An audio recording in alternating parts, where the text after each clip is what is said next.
A very good evening and welcome to UBC News Tonight at 10 p.m. My name is Sharon Chomjisha. Let's take a look at our top stories of the day.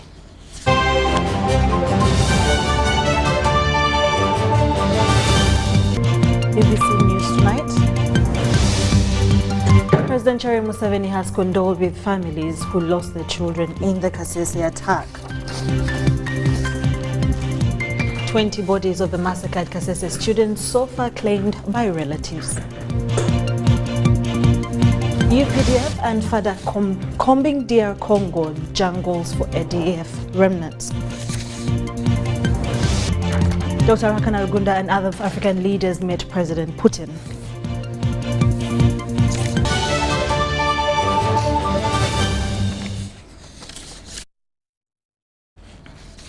In our top stories of the day, President Yoweri Museveni has issued a statement in which he condoled with people of Kasese and Uganda at large following the murder of Nyabugado Peter Hunter Secondary School students at the hands of the terrorists of the ADF working with other criminals. Now the statement reads as follows. Fellow Ugandans, especially the Bazukulu, greetings. Condolences on the death of the 37 students of Nyabugando Peter Hunter Secondary School at the hands of the terrorists of the ADF, possibly working with other criminals, because I hear that school had some wrangles about it, and I extend condolences to the families and the whole country. This new atrocity by the elements of the ADF is criminal, desperate, terrorist, and futile. Since Operation Shuja started, the Congo Army and our army have put up a lot of pressure on the ADF, who have turned that area into a new territory, their territory as well, for almost 20 years. We have inflicted so much damage on these criminals. To help understand the situation, take my rough sketch of the Rwenzori north to south. In air miles, I think the mountain is 60 miles north-south and 30 miles east-west. Before Operation Shuja, the whole area west and south of the Rwenzori mountain on the Congo side was controlled by the ADF, more or less, in spite of some camps of the pro-government armies, that's Congo, UN, and SADC. They were mining in the area, harvesting people's cocoa and selling it as their own, collecting taxes, etc. In their ignorance, they also thought that the forests in the area were protection for them. However, with modern technology, government armies, by day and by night, can see them from above wherever they may try to hide, and the more remote the forest, the better. With eyes in the sky, by day and by night, we would then deliver long-range artillery fire on the unsuspecting terrorists or attack them with high-speed fighter bombers from Entebbe. It was devastating. CDF should get some of his staff to inform you of the damage we have done to the terrorists since the operation started. As a consequence of the eyes in the sky and long-distance deadly fire, followed by infantry troops on the ground, two things have happened. In the huge area west of the Rwenzori, the terrorists have run away to beyond the Beni Erengeti Commander Bunya Road, and the terrorists can no longer concentrate in big groups. It is safer for them to splinter into small groups, which they hope may not be seen by our eyes. That is how their desperate, futile, criminal and terrorist schemes come in. They start imagining that if they flee Congo, re-enter Uganda, kill people that are not armed, soft targets at that action would force us to recall our army from Congo to defend the Uganda villages, and that would save them from the losses they are now suffering. That is what they tried on the 13th of December 2022 when 51 of them entered Ntoroko with the same plan like the one of Nyabugando yesternight, kill people, etc. Now, since the army and the people in that area were alert, 26 of them were killed, 25 were captured, 2 light machine guns, 7 IEDs were also captured, and among the captured there was their leader, Echakute Amsoga by tribe. Now, the UPDF had initially concentrated on the bigger groups west of the Rwenzori. After defeating the bigger groups recently, they started hunting the smaller groups south of the Rwenzori mountain, south of Kasindi Beni Road, in the Mwalika Valley, around Birunga National Park in Congo, opposite Lake Edward or Rutshurubutumbi area. 1.5 months ago, Mulalo, commander of the group, was killed. Earlier in April, Rubanga, quartermaster of one of the groups, was also killed. Hence the desperate, cowardly terrorist attack of attacking a school. Why not attack the detachment that was only 3 kilometers away? If they did that, there would be fighters army to army, the way NRA was, and they would not be terrorists. Their criminal and cowardly scheme would not, however, have succeeded if our people around Mpondwe were alert like the people of Ntoroko, where the ADF came to that area last year, December 2022. Especially now that the Congo government allowed us to operate on the Congo side also, we have no excuse in not hunting down the ADF terrorists into extinction. Ensure that the eyes in the sky and the other gadgets are working all the time. Ensure nobody steals fuel on which their machines depend on, and all the other linkages. We're now sending more troops into the area of the south of the Rwenzori mountain and eliminate the obvious gaps. Was an alarm sounded by whom? How did the nearby security people respond? Why didn't our people on the Congo side have intelligence on the splinter groups, etc.? Anyway, our forces are now going to be pulled back from the Mwalika Valley, where they're hunting the Arab Abu Akasi, who replaced the killed Mulalo, and hunting Amigo. Their action, the desperate, cowardly terrorist action, therefore will not save them at all. We're bringing new forces to the Uganda side as we continue the hunting on the Congo side. Signed by President Yoweri Kaguta Museveni of Uganda.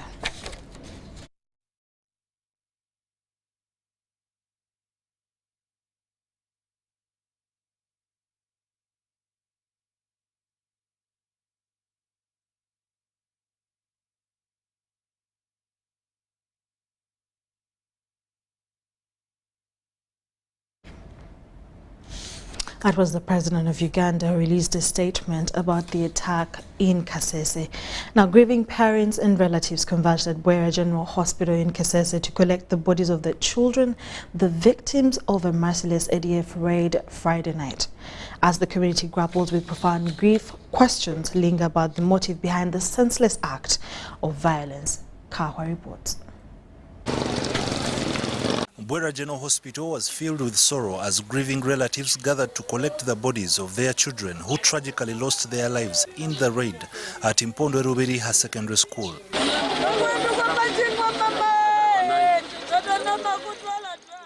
The initial count revealed that 20 bodies of girls were retrieved by their grieving relatives, while those burnt beyond recognition are undergoing DNA analysis at Kabarole Regional Hospital. The heartbreaking incident, believed to have been orchestrated by suspected ADF rebels, has left the community devastated. And at the time of the attack, it is alleged that there was a power blackout. I had the gunshot plus the bomb. Then the fire was giving out the flames. When I'm here, hearing everything, the house was falling down inside. I was inside, fearing, lying flat, nothing to do. The death toll has increased to 42 as additional victims were discovered. 6 children who were presumed to be victims in the attack remain unaccounted for. 12 students were missing, but in the course of the day, 6 reported back. 6 haven't yet been seen. We don't know whether their parents have decided to keep with them or they are with the enemy. Speculations have also emerged suggesting that a disagreement among the school proprietors may have contributed to the unfortunate incident.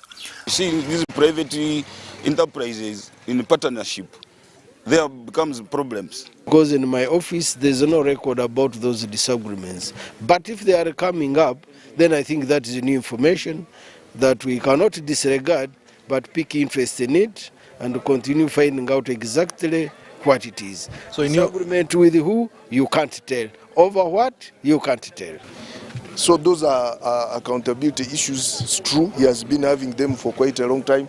Later on, he even monopolized the organization and forgot about the people the beneficiaries. Those are also issues which are there. Law enforcement authorities have made some arrests as part of their ongoing efforts to apprehend the attackers. But there are some people who are in jail. Even the director of the school has been seen. We are keeping him in safe custody.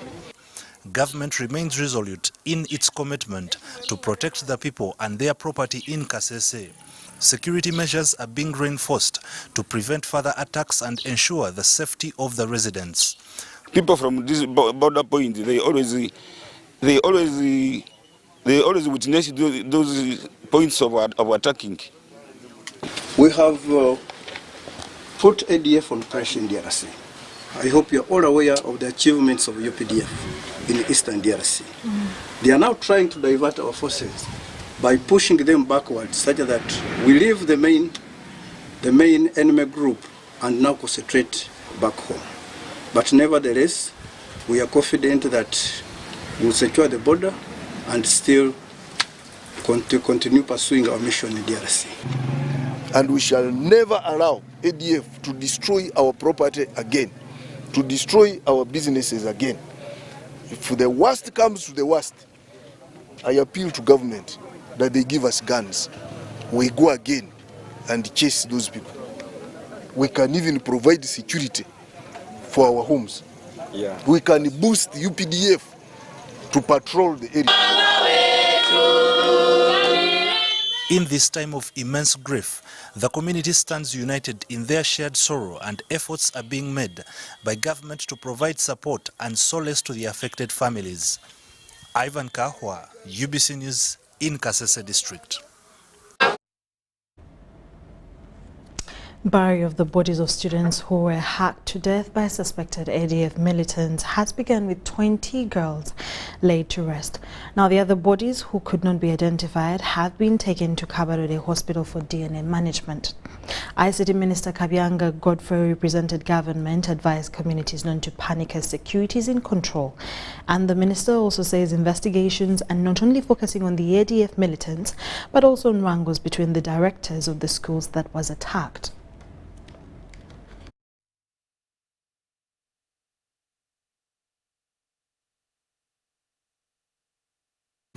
Boldly and jointly as people of Kasese, as Ugandans.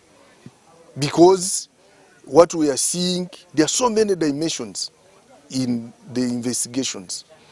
We might be pursuing ADF in Congo when the collaborators are here. And security personnel are not like God who see everything. So they also need information from the population, and that's what I'm appealing to them. The second thing I'm appealing, we should not abandon our homes. I've just attended the 5 burials now, and those 5 burials they involve about 8 people. But here now, where I'm coming from, is a home which lost 3 girls at a go. So when it was very early in the morning yesterday, then the father of the son called us as family members what has happened at the school where his son is studying from. So that's why we rushed. As we rushed, we found so many people here. So we found the man who was just having pressure. The wife was the one who was calm. We tried to trace our grandfather or the son. Well, up to now we have not yet identified, but we are suspecting he may be among the parts of those ones who were abducted. So yesterday we were briefed by UPDF and police officers that they are pursuing them. A lot of students were missing, but in the course of the day, 6 reported back.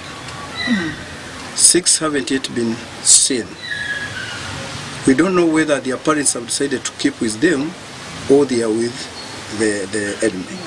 However, that very night when our forces came in, we dispatched a force that pursued the enemy, and up to now they are still following up the enemy.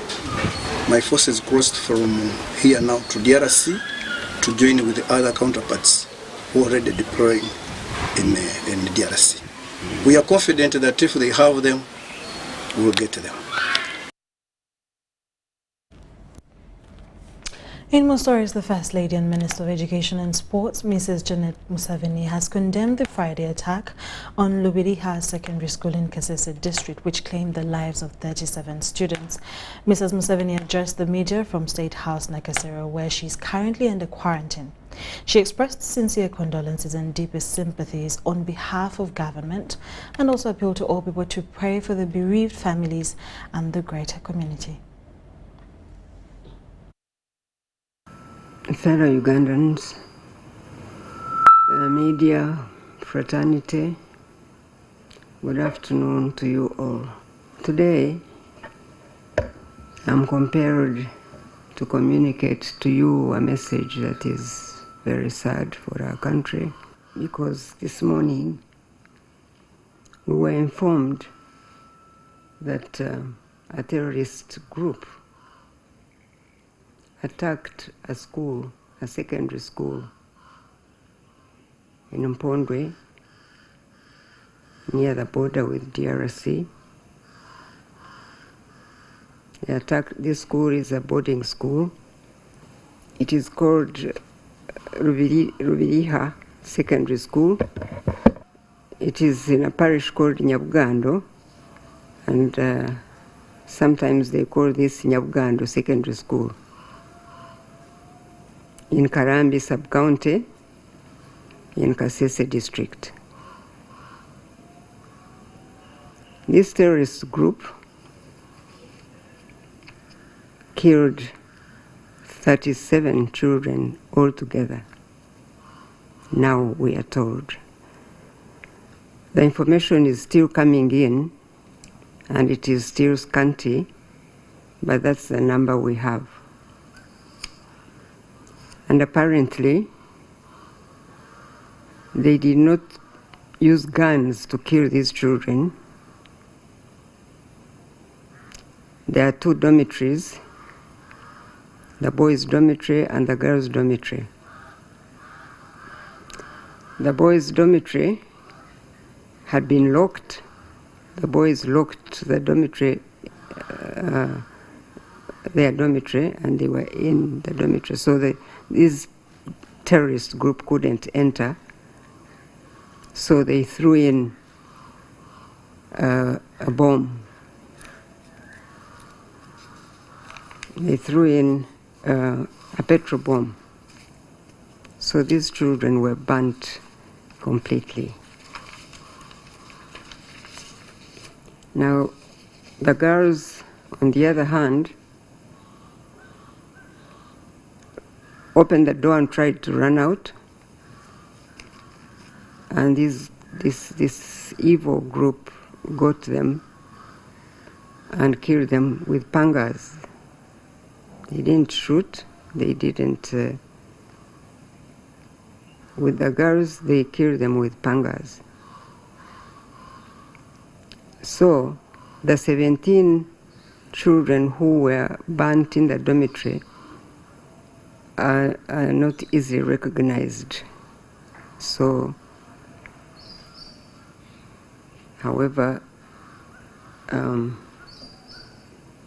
the bodies were taken to the mortuary. And then the 20 girls also were killed. Now we know that they were killed with pangas. This school is a private school. Apparently, it was built by an NGO led by somebody called Peter Hunter. Peter Hunter is a Canadian. He works both in DRC and Uganda. So recently, apparently, his group sent in some auditors to this school, some auditors to audit the finance that they've been sending to the school. And the auditors spent some 2 days at that school auditing the books of the school. And they finished on Thursday and left the school on Thursday, and the children were killed on Friday. That's not to say that we relate these auditors being there, but those are the facts we have. There is also another point that came up, at this school there has been groups in Kasese who wanted to take it over, but because the school was built by an NGO, there has been that conflict between those groups that wanted to take over the school and the NGO which actually built the school. So there was that background also. Those are facts that are not yet very clear, but that's the information that is coming in and that we have received so far. I wanted to go this morning myself, to be there, to see and make some on-spot assessment to know exactly what really happened.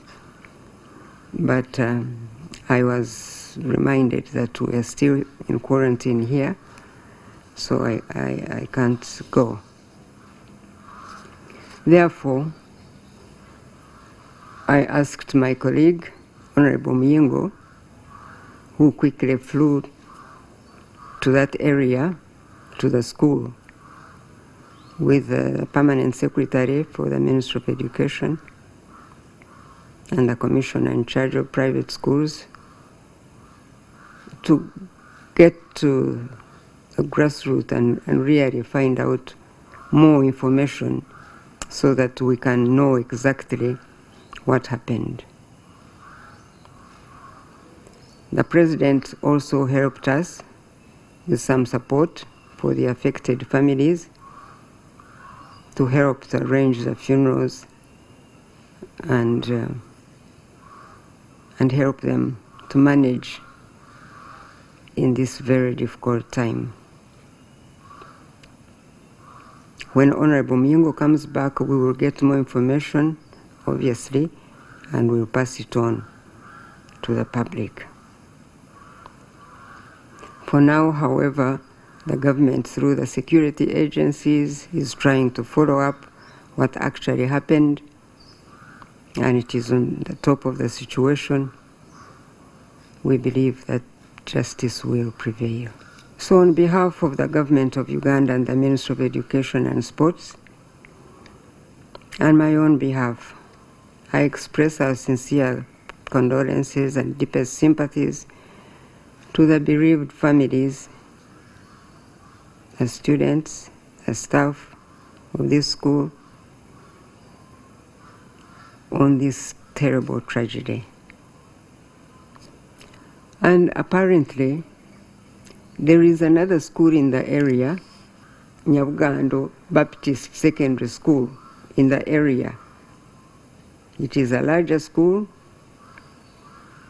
but that one is safe. Nothing happened to that one. And it shouldn't be confused with this other one.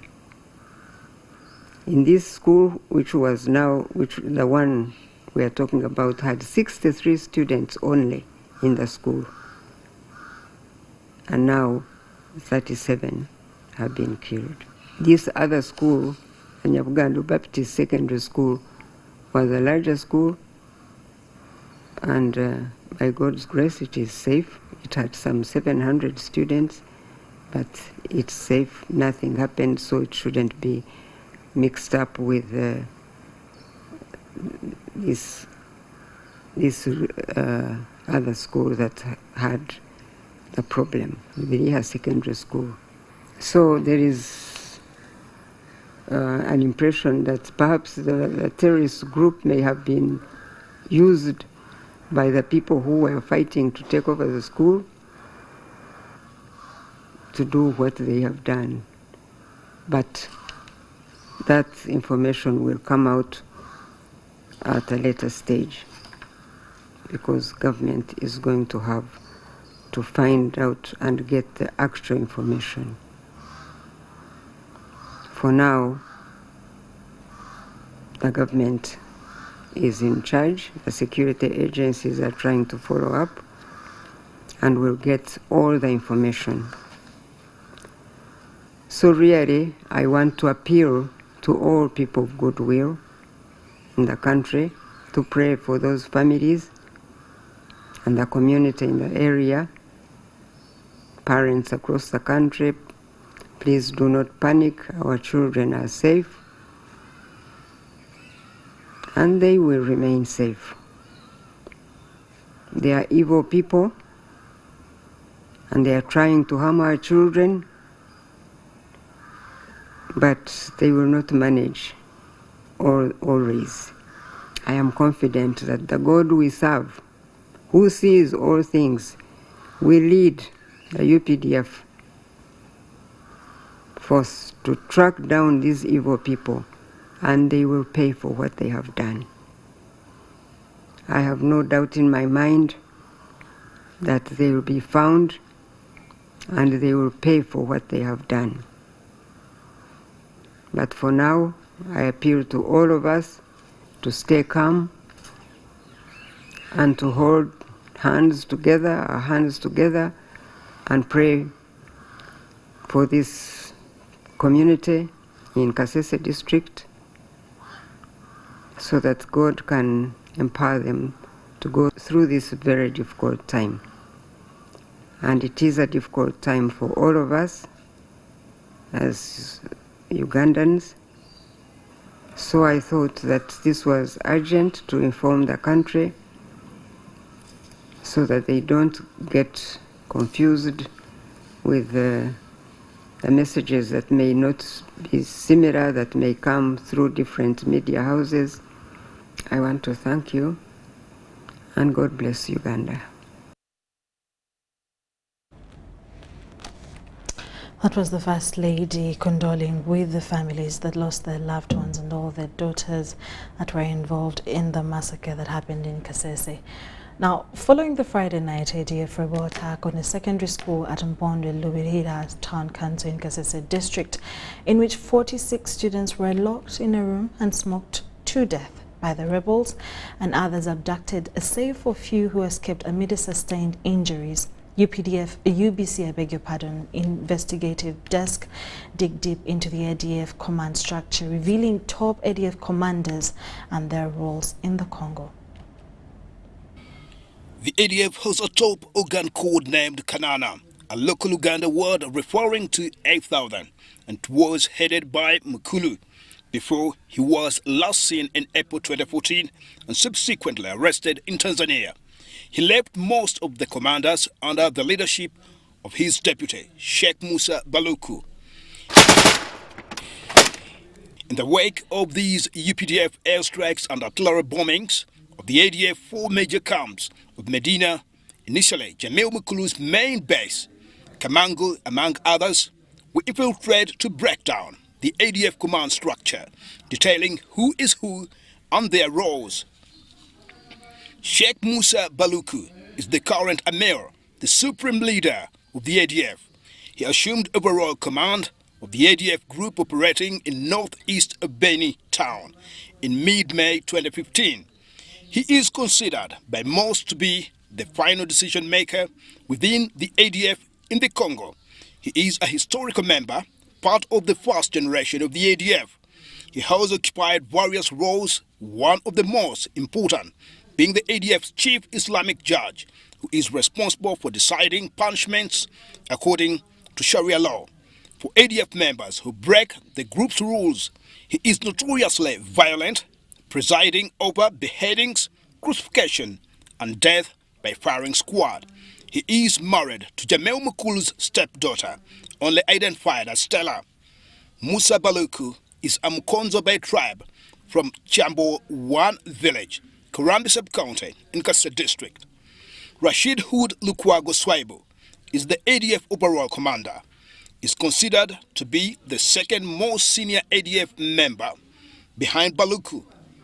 Like Baluku, Lukwago is a historical member and is part of the group that moved from Uganda to DRC. Jamel Mukulu appointed Lukwago as the army commander around 2004, meaning that he is ultimately in charge of ADF fighters' operational deployments. Lukwago is a Muganda by tribe from Bwaise in Kampala.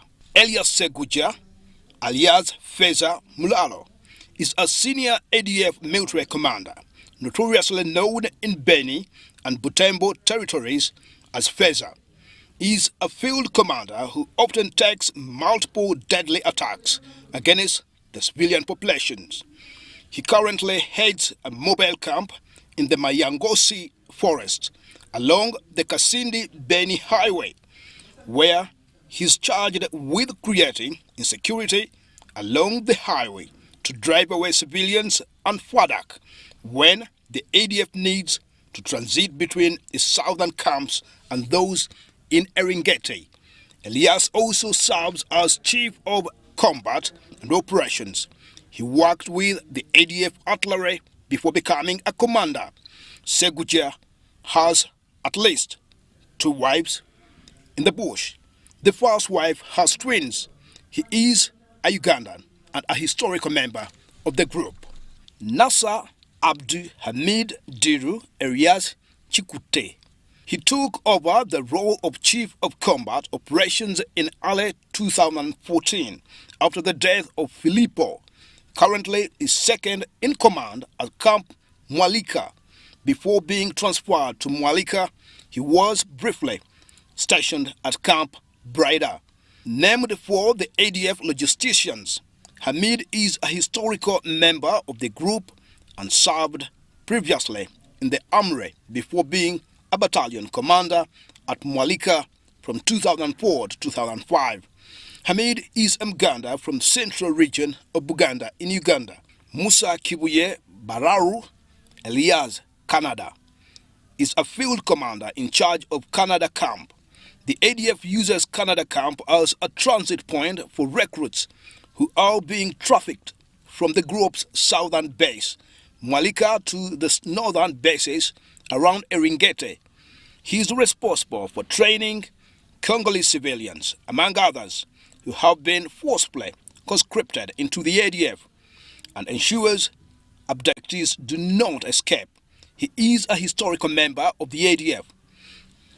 Katembo Elias Fiki, age 23. He is a commander and a lead military instructor at CIBG camp. He is a son of the rebel leader of the National Army for the Liberation of Uganda, NALU. But when ADF and NALU split, Rafiki converted to Islam and became an ADF rebel. He was made an instructor in 2006 when the ADF saw an influx of new recruits and has spent most of his time since in the camps rather than being sent out on missions. Although Katembo was born in Congo and grew up in the bush, he's a Mkonzo by tribe and his family is from Kasese district in Uganda. Amigo Kiwirige alias Simba is the overall commander of Camp Mwalika, sometimes referred to as Amigo Camp, the southern ADF base that is used as a training camp for foreign recruits and medical headquarters for sick and wounded fighters. His primary responsibility in the camp are coordinating transportation of foreign recruits to the camp, organizing and receiving support from external networks, and acquiring supplies for the group. Amigo is a historical member of the ADF. Amigo is from Masaka district in Uganda, but he is believed to be of Rwandan origin. Richard Mugisha alias Muzei is a battlefield commander and the stepson of former ADF leader Jamel Mukulu. He is reportedly the commander of Camp Bango, one of the 3 camps that makes up the group's headquarters in the Medina complex. He was reportedly a contender for the leadership of the ADF in 2015, but Musa Baluku was able to consolidate power before Richard could assume control. Richard is of Rwandese origin, is a talented artist, and is social and well-liked. He completed elementary school in the United Kingdom and is well-educated. He has 2 wives and multiple children with both. Abdallah Litofe Elias Toyota is the leader of the small mobile camp charged with patrolling and causing terror along the Eringeti-Oyichia highway. Previously, he was responsible for ambushing civilians and FADAC units in the area around the historical Medina camp. He was abducted from the Mutwanga region of DRC in the late 1990s when he was 7 years old. He is married to Katembo's sister, Kabuo. Jaberi Ansar alias Katusha is a field commander, member of the artillery and the chief instructor of the ADF. Rather than being based at the Malika training camp, he generally oversees the instruction of fighters after they have finished the basic training and have moved to Medina. He was one of the 3 instructors that administered the Special Forces training in 2007. At one point, he was temporarily appointed Army Commander by Jamel Mukulu in 2013 when Hood did not follow a briefing that Jamel gave. Jaberi is a Muganda from the central Buganda region in Uganda. He is married to at least 2 children and is described as jolly and well-liked. Brider is responsible for gathering food for the ADF from villages. He keeps an inventory of what type of food is in which villages. He knows exactly where to lead troops when they need something. Brider helps to identify civilians who are suspected FADAC or UN collaborators and reports to ADF fighters to take action. He currently heads a small camp in Mabupu. Brider is a Musoga from Busoga region in Uganda. He is married to a Congolese woman. He has a son and a daughter. He is considered one of the more radical members of the group. Benjamin Kisokiranyo alias Ben is in charge of intelligence, finances and supplies within the ADF. Benjamin is the son of Wambale Kisokiranyo, the leader of the National Army for the Liberation of Uganda, NALU, a Ugandan rebel group based in the DRC that was fighting against the Ugandan government. Benjamin acted as a go-between for the ADF and their benefactors in Sudan. He reportedly worked with Hassan al-Turabi, an influential hardliner politician in Sudan, and helped facilitate the first transfer of weapons from Sudan to the ADF in the mid-1990s. While in Sudan, he also received training in improvised explosive devices. Benjamin is a Mukonzo from Kasese district in Uganda. He has a sister in Kampala who helped the ADF transport recruits across the border to their DRC bases. He is considered a historical member of the ADF. He has 2 wives and several children. Benjamin acts as a judge in the ADF courts alongside Baluku and other top members. Dr. Amisi Kasada alias Kalume is in charge of the medical wing of the ADF and is a senior instructor for fighters based in the northern ADF camps. He was of the 3 instructors that administered the Special Forces training in 2007. Kasada is a historical member of the group. He has acted as a division intelligence officer and subsequently served as Director Military Intelligence from 2004 to 2008, covering internal and external security matters. He is a Musoga from the Busoga region of Uganda. He has had multiple wives in the bush, and at least 3 of which were abductees, and has 2 children. He is reportedly very close to Baluku. Kaira Muhammad alias Ongudipe. He is currently the Chief of Combat Operations. Previously, he was Abdallah, Kabanda's second in command, when Kabanda was a male of the ADF. Kaira has in the past been in charge of ADF finances and administration, including responsibilities for camp security, feeding, the allotments of wives, and organizing patrols. He is also in charge of the group's early attacks against civilians. He approves looting along the Kasindi-Beni highway and gives orders to kill civilians suspected of collaborating with the Congolese army. Kaira is Mganda by tribe, hails from Mombale in the eastern region of Uganda. Has a wife and family in the bush camps in the DRC. Timothy Sibasi, UBC News.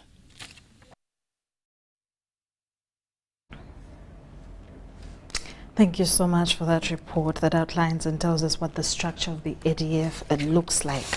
Now, moving on from that, Ministers Miri Babalanda and Peace Mutuzo have expressed joy for traveling the first time in the newly launched MVP Palm ferry transporting passengers to and from Buvuma Island.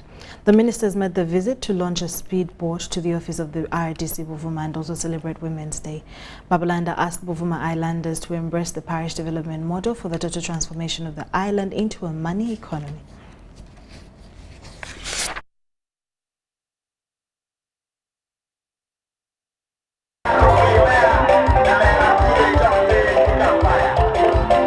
Samuel Lengola Okelo's son to the late retired Colonel Charles Okelo Lengola has been officially handed over NRM's flag in a race to replace his father.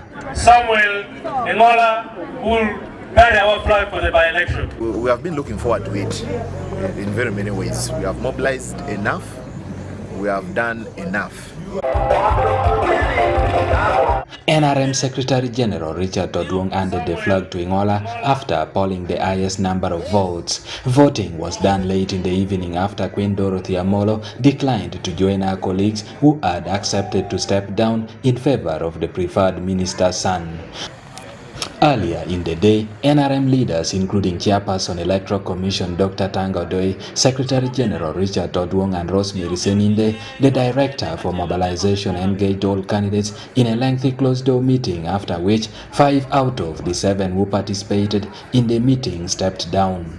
After head count, Ingola garnered 532 votes, representing 62.3% against his opponent Queen Dorothy Amolo, who got 322 votes, representing 37.7% of the total 854 votes cast. Because a number of candidates decided to ferry all the voters to different locations and hit them starting on Thursday. Kitma one when we travel with NRM. We will tell you about the NRM. We will look through consensus. We will learn about come on go. Aye. Ni mwahari wa woni jalla ni yera yen yo meti yo meyo moro yiwu. We know God is with us. We are going to win this election in the name of our Lord Jesus Christ. Amen. In the name of our God, we can't go wrong.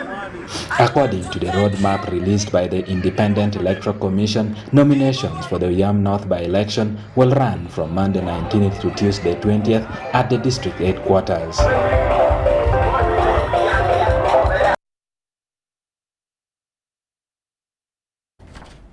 Just to clarify, that was a story about the National Resistance Movement Party that has finally handed over its flag to the son of former State Minister for Labour, Employment and Industrial Relations, retired Colonel Charles Okelo Engola Macdongo.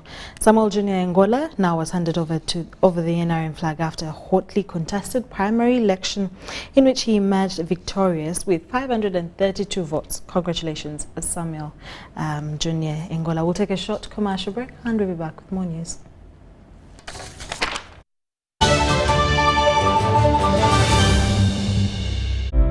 Ebisera by'okuzzaayo abaana mu masomero tebiteekwa kukaluubiriza n'akatono. Eno kusimba nnyiriri mpanvu kano kalippagano ka bidduka. Simanya kuzunga na banka siripusi. Kati osobola okusasula school fees z'omwana wo ate n'okola n'ebirala ntoko ku ssimu ye ey'omu ngalo. Ekikola kyangu nnyo. Nyiga bunyizi *185*8 ogoberera ebikulagiriddwa oba okozese app ya MTN Momo. Ate kati okola ki olwaleero? MTN Mobile Money Uganda Limited erungamizibwa banka enkulu ya Uganda. Attention coffee farmers, traders and processors. Uganda Coffee Development Authority has important advice for a successful harvest season. Pick only red farm cherries to achieve good weight and high quality coffee. For natural processing, dry coffee on tarpaulin, concrete or clothing to avoid mold growth. Avoid heaping coffee on the floor. Store coffee in jute bags and in ventilated rooms on wooden pellets. For more information on good harvest practices, visit your nearest extension worker or Uganda Coffee Development Authority offices.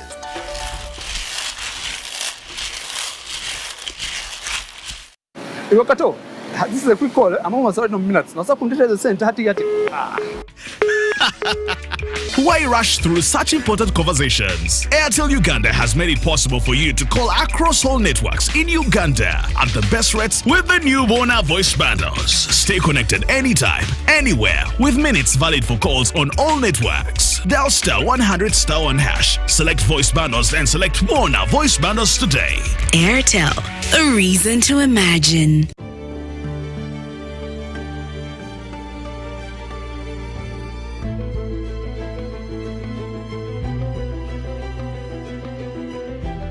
Uganda's oil and gas projects are providing opportunities for Ugandan businesses.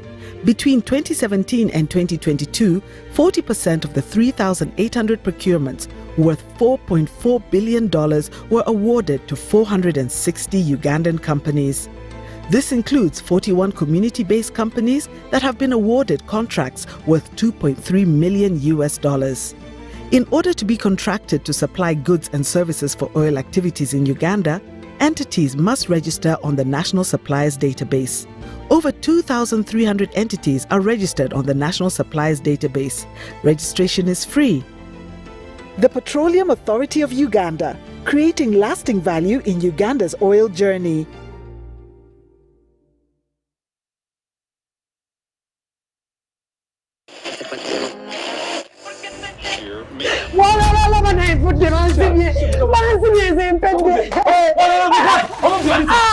Yankwenu nawe olowooza ababbi b'oku street be banzibye saabo kankubulire natikka ebintu byange okuva China ne baŋŋamba neetaaga tiini namba nze nga sigirina neentuma omuntu omulala abindeetere kati ngenze mu URA baŋŋambye ebintu byange tebiri mu manya gange era si byange mbu sayina tiini namba nze kati nebya tiini namba sibitegeera nfudde obusete neewola mwewole ye tiini namba byebiki bannange sente zange tax identification number oba giyite namba musuubuzi gyewandiisa muyiwala asasulira emisolo kati ebyo nze njifuna ntya bambikola ntya ebintu babigonza olina ndagamuntu njirina ogenda bugenzi ku website ya URA www.ura.go.ug awo n'olondako e-services then n'ogenda ku tin registration awo nno oteramu n'ennamba yo n'omwaka gwe wazaalibwamu amannya go gajja kwereta automatically awo n'ojjuzaamu n'ebirala bitono nnyo ebyetaagisibwa ng'ennamba y'essimu yo email address yo ne gy'obeera era nga bino osobola obbisanga emabega wandagamuntu yo then n'osubmitinga nga kamesagi kajja direct ku ssimu yo mu ddakiika ntono nnyo nga sina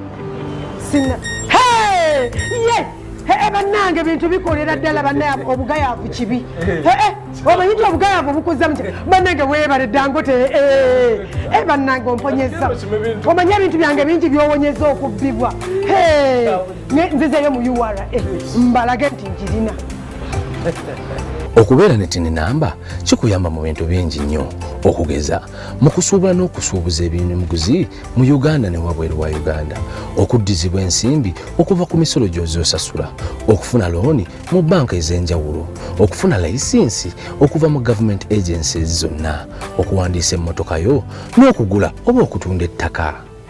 URA tukulaakulanyize wamu Uganda. Juko. Yo. Wachikuwa. Check the shopping, man. What's your secret? Haven't you heard of the parish development model PDM? Yes, I did, but I thought it was just a talk. No, Sebatia. It is real. I and a few friends together formed a circle, accessed money from the PDM, invested in a portrait project, and now things are moving. Juko. I thought I was one of your friends. You are. But you left me behind. I didn't leave you in poverty. What you do, just visit your LC2 chairperson and your parish chief and start the process of economic transformation. Just like that. The parish development model is an initiative from the government of Uganda through the Ministry of Local Government designed to transform all lives of Ugandans for the better. PDM, my parish, my development, my life. Are you tired of high fees and slow transfer time when sending money? Airtel Money is here to revolutionize the way you move your money. We have revised our rates Pakaku ground. Sending money from Airtel to other networks in Uganda, East Africa, and to the rest of the world has never been more affordable. Dial *185# and start sending money. Switch to Airtel Money today and experience unbeatable rates and top-notch services for all your local and international money transfer needs. Airtel Money, instant, secure, borderless. Dear Airtel customer, we know that there are days when unexpected stays in hospital stand in the way of your family's welfare. That is why Hospital Center is here to give you up to 100,000 shillings every night you spend in hospital. Hospital Center also offers up to 4 million in funeral benefit. Dial *185*7*6# to purchase Hospital Center on Airtel Money for as little as 1,000, 3,000 or 5,000 shillings a month. Your cover for the first 1 month is free. Hospital Center is underwritten by Prudential and powered by Turaco. Prudential and Turaco are regulated by the Insurance Regulatory Authority of Uganda. Airtel Money is regulated by the Bank of Uganda.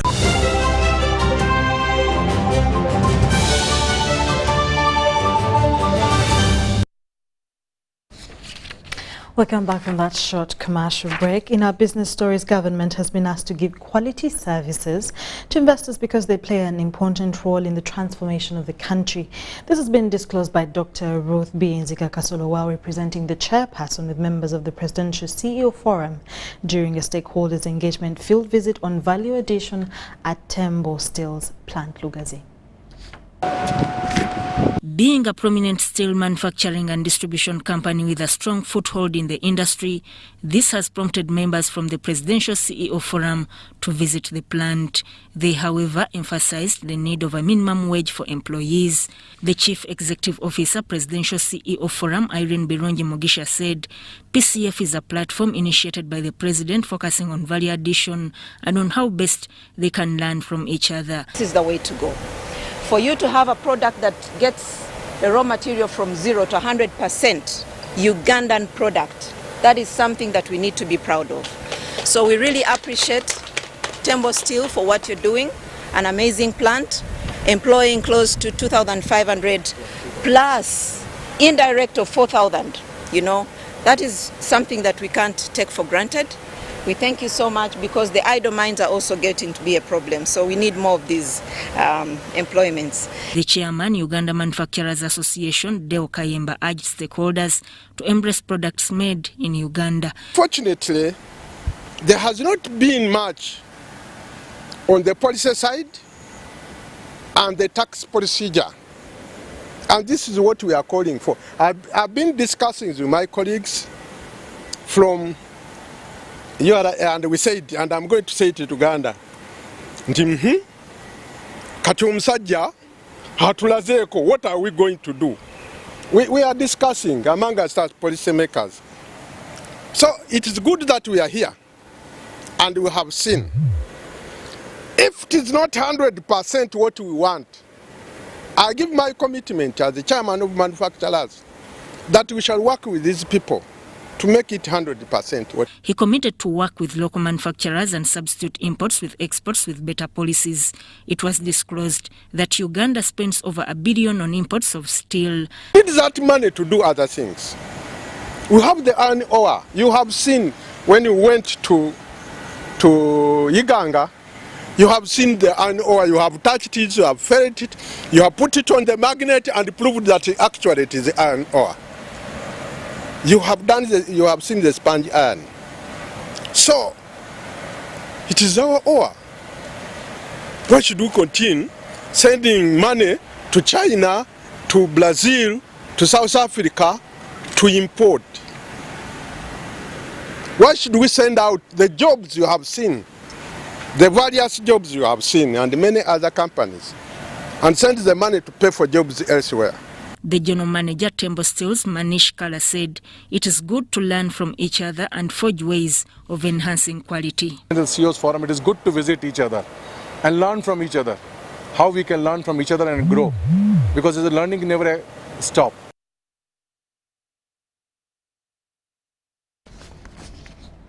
After a successful journey in legal and corporate affairs, now Brewery's corporate affairs manager Onapito Ekomoloit has launched a book describing his journey. The book comes at a time of elevation as board chairman now Brewery's. Amon Ngaba reports. From where you have brought us. After 17 years as the corporate and legal affairs manager at Now Breweries Limited, Onapito Ekomoloit has been promoted to board chairman. At a function held at Now Breweries head offices, Onapito was held for diligent service. As a corporate affairs manager, a role he has served linking mainly the company to government, farmers and the public. The event presided over by the State Minister for Works and Transport, Musa Echweru, and in attendance was Amelia Chambade, the Presidential Advisor on Trade, together with the State Minister for Health, Margaret Mohanga, who also expressed gratitude over work well done.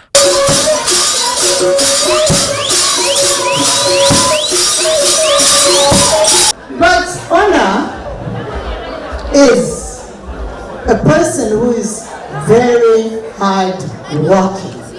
At that time we didn't have any technology, none. But honor had to send news to Kampala about the war. He had to send news about the president's speeches. I don't even know how he used to do it. But I want to thank Onapito because he doesn't know what we were talking about him. Throughout the time I worked with him as a journalist, as in the New Vision, he was in the Crusader, but we were always meeting in so many things. Now, there's something I remember about Onapito, which we used to actually say without telling him. That if we find you quarreling with Onapito, then you are the one in the wrong. Whoever would quarrel with Onapito, because he doesn't raise his voice, he doesn't have any beef with anyone. Sandwiched between sisters and brothers who are intellectuals. But for some reason, he made a mark and all the other people kind of have surrendered leadership to him. That makes the man special. Because the brothers, the sisters, they are equally very smart. Then BL Country Director Adurando acknowledged Ekomoloit's significant impact on the company's development, his dedication and expertise before taking up the role of board chairman. What a journey, what a life. Yes. What a journey, what a life. Simply the best one could wish for in corporate experience. I came into Nile Breweries rough and raw in the ethos of the corporate world. I bore out refined and polished. Onapito also launched his new book, Tears and Triumph, describing his journey to success, having worked at Now Breweries, Daily Monitor, The Crusader, and State House.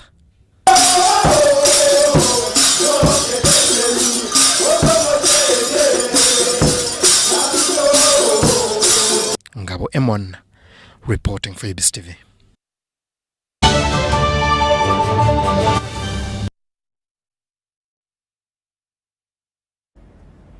Thank you so much, Ngawa Emon. Of course, we'll conclude with just a highlight from President Yoweri Museveni's Twitter, where he has announced his recovery from COVID-19, stating that his symptoms remained mild throughout the course of the illness. Now, our president said that he highlighted the importance of being health conscious and adopting preventive measures. Museveni as well urged the public to avoid risk factors such as alcohol consumption, promiscuity, careless driving, and smoking.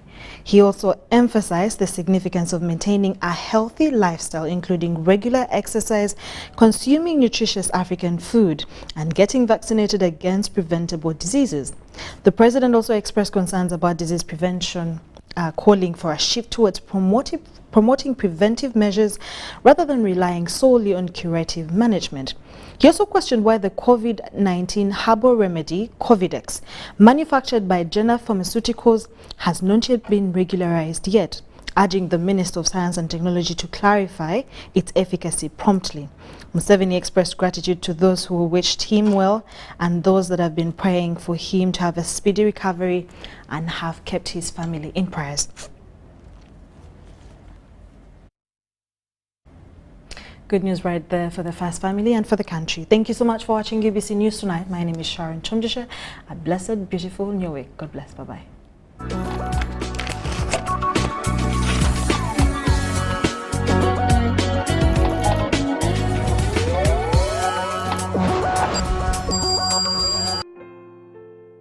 Family of Jack Muchunguzi announces the untimely death of their father and husband, which occurred today at Nakasero Hospital. Vigil is on tonight and tomorrow, Monday, at his home along Gloucester Avenue, Chambogo. There will be a funeral service at All Saints Nakasero on Tuesday the 20th of June 2023. Burial will take place on Wednesday the 21st of June 2023, starting with the funeral service at 11 a.m. in Renjeru, Biharimbara. Informed are His Excellency the President, General Yoweri Kaguta Museveni, relatives and friends, and the NRA UPDF fraternity.